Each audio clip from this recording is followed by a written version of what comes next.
Temujin द्वारा Tatar कबीले पर कब्जा किए जाने के बाद अब मध्य एशिया के मैदानों में केवल दो शक्तिशाली कबीले रह गए थे। पश्चिम की ओर तायंग खान के नेतृत्व में नैमन कबीला मौजूद था और दूसरी ओर औंग खान के नेतृत्व में किरीट कबीला बचा था। किरीट कबीले के सरदार औंग खान की उम्र हो चली थी और औंग खान के बाद कौन किरीट कबीले की कमान संभालेगा यह तय नहीं था। किरीट कबीले के सरदार औंग खान का बेटा इतना योग्य नहीं था कि वो कबीले की कमान संभाल सके। इसके अलावा वो कबीले के लोगों के बीच इतना लोकप्रिय भी नहीं था। तेमुजिन ने इस समस्या का समाधान निकालने की कोशिश की और अपने बेटे जोची का विवाह औंग खान की बेटी से करने का प्रस्ताव किरीट कबीले के पास भेजा। अगर औंग खान तेमुजिन का प्रस्ताव स्वीकार कर लेता तो औंग खान के बाद तेमुजिन किरीट कबीले का सरदार बन सकता था, मगर औंग खान ने तेमुजिन द्वारा भेजे गए प्रस्ताव को अपने लिए एक अपमान के तौर पर देखा। भले ही तेमुजिन औंग खान को अपने पिता के समान मानता हो और कई दफा उनकी मदद भी कर चुका हो, लेकिन अब भी वो उनकी नजरों में एक भगोड़ा अपराधी था जिसको उन्होंने एक काबिल योद्धा बनाया था।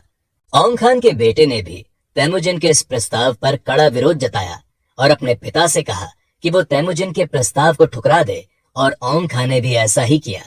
मगर जल्द ही औंग खान को अपनी गलती का एहसास हो गया। औंग खान ये जानता था कि तेमुजिन इस समय मध्य एशिया के मैदानों का सबसे काबिल सैन्य अधिकारी था, जिसकी सेना से टक्कर लेना ठीक नहीं रहेगा। तेमुजिन से सीधी दुश्मनी लेने के बजाय औंग खान ने जालसाजी के जरिए तेमुजिन को मौत के घाट उतारने का फैसला किया।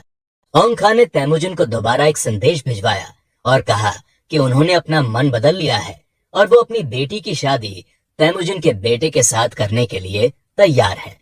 रिश्ता पक्का करने के लिए औंग खान ने तेमुजिन को अपने कबीले में दावत के लिए बुलाया। औंग खान की योजना थी कि वो दावत में आने के बाद तेमुजिन को मौत के घाट उतार देगा। उधर औंग खान को तेमुजिन अपने पिता के समान समझता था और उसे उम्मीद थी कि वो उसे धोखा नहीं देंगे। वो केवल कुछ सैनिकों के साथ किरीट कबीले की ओर रवाना हो गया। जब किरीट कबीले से उसकी दूरी केवल एक दिन की रह गई थी, तब उसको खबर मिली कि औंग खान दावत पर बुलाकर उसकी हत्या करना चाहता है। ये जानकर तेमुजिन तुरंत कुछ साथियों के साथ वापस अपने कबीले की ओर रवाना हो गया, मगर उसे डर था कि किरीट कबीले की फौज उसका पीछा कर सकती है। इसीलिए उसने अपने कुछ सैनिकों को उसी जगह पर छोड़ दिया जहां पर उसने अपना खेमा लगाया था। इस तरीके से तेमुजिन को भागने के लिए कुछ समय मिल गया। बिना रुके कई दिनों तक तेमुजिन और उसके साथी भूखे प्यासे अपने घोड़ों को दौड़ाते रहे। आखिरकार तेमुजिन और उसके साथियों ने एक झील के किनारे रुकने का फैसला किया। यहां से तेमुजिन ने अपने कबीले को एकत्रित होने का संदेश भिजवाया और उनसे किरीट कबीले पर हमला करने की तैयारी करने को कहा। दूसरी तरफ औंग खान को यकीन था कि अब तक उसकी सेना ने तेमुजिन को पूरब की ओर खदेड़ दिया होगा और उसके योद्धाओं को भी नष्ट कर दिया होगा। अपनी सफलता का जश्न मनाने के लिए औंग खान ने जामुखा को अपने कबीले में एक दावत के लिए आमंत्रित किया। पूरे किरीट कबीले में जश्न का माहौल था। उधर तेमुजिन ने भी अपनी फौज दोबारा एकत्रित कर ली थी और बिना रुके दिन रात अपने घोड़े दौड़ाते हुए किरीट कबीले की ओर बढ़ रहा था। जल्द ही तेमुजिन की फौज ने किरीट कबीले को चारों ओर से घेर लिया। 3 दिन तक तो किरीट कबीले की सेनाओं ने डटकर तेमुजिन का मुकाबला किया, लेकिन इसके बाद वो कमजोर पड़ने लगे। जामुखा अपनी जान बचाने के लिए पश्चिम की ओर गया, जहां उसने नैमन कबीले में शरण हासिल कर ली।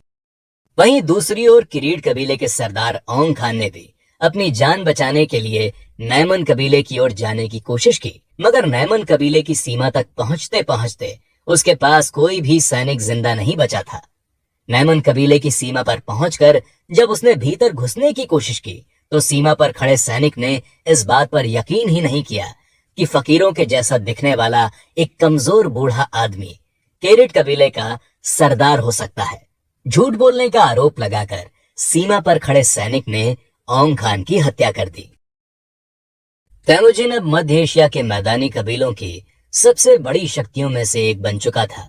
उसके सामने अब केवल नैमन कबीला ही बचा था। हालांकि नैमन कबीले के पास भारी संख्या में योद्धा मौजूद थे, जिनकी संख्या तेमुजिन के योद्धाओं से कहीं ज्यादा थी। अगर तेमुजिन मध्य एशिया के कबीलों को एक झंडे के नीचे एकजुट करना चाहता था तो उसकी राह में केवल नैमन कबीला बाधा बनकर खड़ा था। मंगोलिया के मैदानों पर कब्जा करने के लिए अंतिम युद्ध सन 1204 में शुरू हुआ। इस युद्ध में तैमुजिन ने पहली बार 10-10 सैनिकों के गुटों में अपनी सेना को बांटने की तकनीक का इस्तेमाल किया। क्योंकि नैमन की सेना तैमुजिन की सेना के मुकाबले कहीं ज्यादा बड़ी थी, इसीलिए तैमुजिन के लिए नैमन की सेना को सीधे आक्रमण के जरिए हराना लगभग नामुमकिन था। तैमुजिन की सेना नैमन की सेना के सामने एक पहाड़ी पर तैनात थी। तैमुजिन ने नैमन की सेना के हौसले पस्त करने के लिए अपने सभी सैनिकों को रात में 5 आग जलाने का आदेश दिया। रात को जब नैमन की सेना ने पहाड़ी की ओर देखा तो उन्हें ऐसा लगा कि उनके सामने एक विशाल सेना खड़ी है। इसके बाद युद्ध शुरू होने पर तैमुजिन ने छोटे छोटे हमले करके नैमन की सेना को कमजोर करने की योजना बनाई।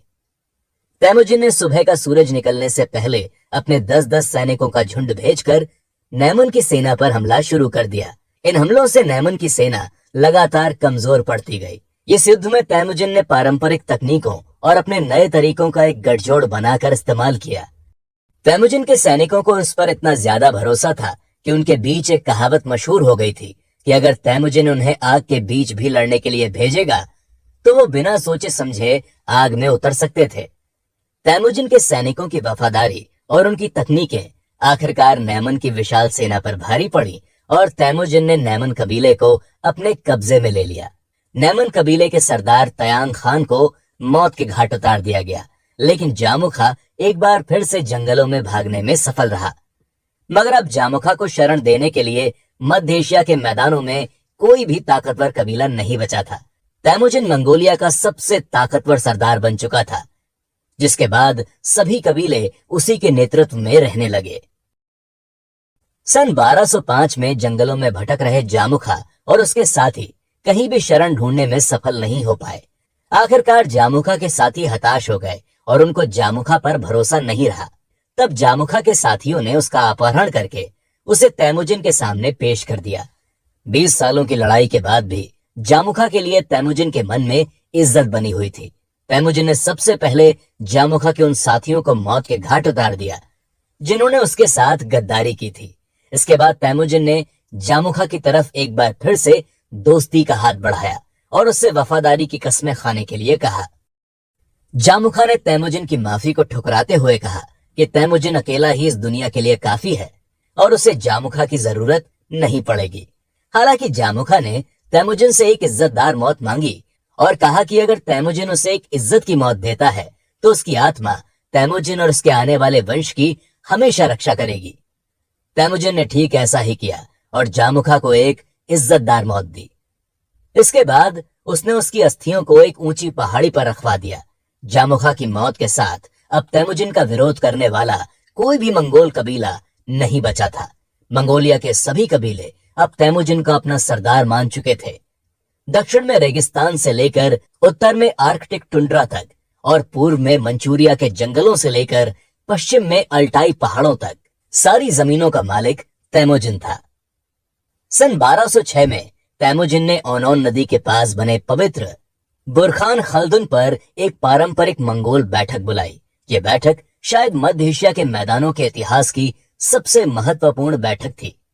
बुरखान खल्दुन वही पवित्र पहाड़ था जिसने मर्किट कबीले के आक्रमण के दौरान तैमुजिन की जान बचाई थी। तैमुजिन ने इसी पवित्र पहाड़ पर मंगोल कबीलों का भविष्य बदलने वाली बैठक बुलाई।